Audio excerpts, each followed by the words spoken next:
হয় এইটার জন্য তখন ওই রান্নার লাগাইতে 31টা ভাইয়ার যারা কাজ করত আমরা তাদের বলে যে এরা নাকি সরকার। তো এইটা হলো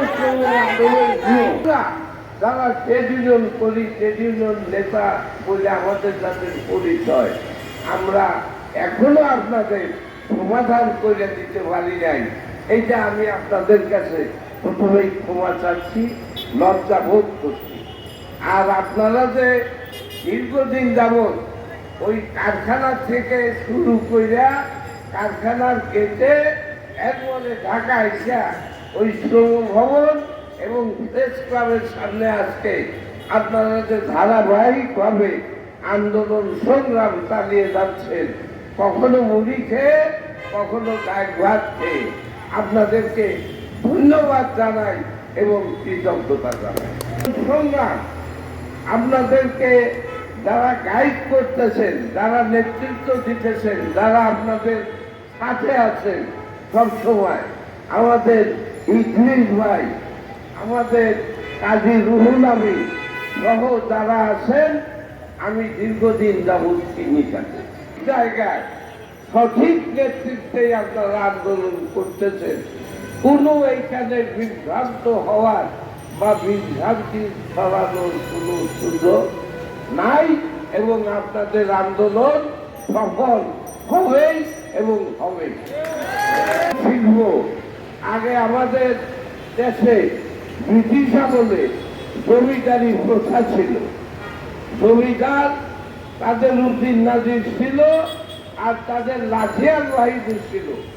এখন বাংলাদেশের গার্মেন্টসের অবস্থা দেখে মনে হয় যে এটা আগে বোধ হয় জমিদারির প্রথা, মালিকরা যা ইচ্ছা সেটাই করবেন আর তার লাঠিয়াল হিসাবে আমরা আমাদের এই যে সামনে যে পুলিশের ভাইরা আছে তাদেরকে বলতেছি না, কিন্তু ওনাদের যিনি আইজি সাহেব আছেন, ওনাদের যিনি স্বরাষ্ট্রমন্ত্রী আছেন, তারা হলো মালিকের ওই লাঠিয়াল বাহিনী হিসাবে কাজ করে।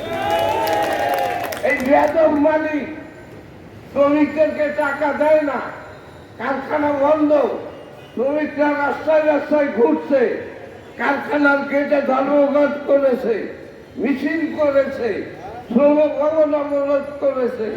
আজকে প্রেস ক্লাব, স্বরাষ্ট্রমন্ত্রী, আইনি, এই মালিক কি তাতে গেছে?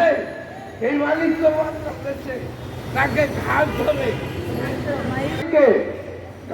ধরে সেখানে আপনারা কেন আনেন না? তার কাছে থেকে কেন এই শ্রমিকদের টাকা আদায় করে দেন না? স্বরাষ্ট্রমন্ত্রী, আইনি মহোদয়, শ্রমমন্ত্রী, আপনাদের কাছে আমি এটা জানতে চাই। আমার আরেকটা কথা হলো, আপনারা যেভাবে আন্দোলন চালিয়ে যাচ্ছেন, আন্দোলন চালিয়ে যান। এর আগে এই দায়িত্ব মূলত আমাদের ইদ্রিস ভাই, রুহুল আমিন, এরা সহ এরাই পালন করতে। আজকে এখানে আমরা আসছি, আমাদের রতন ছিলেন, আমাদের বাদশা ভাই আছেন, আমি শ্রমিক ট্রেড ইউনিয়ন কেন্দ্র একা না, আমরা সবাই আপনাদের সাথে আছি।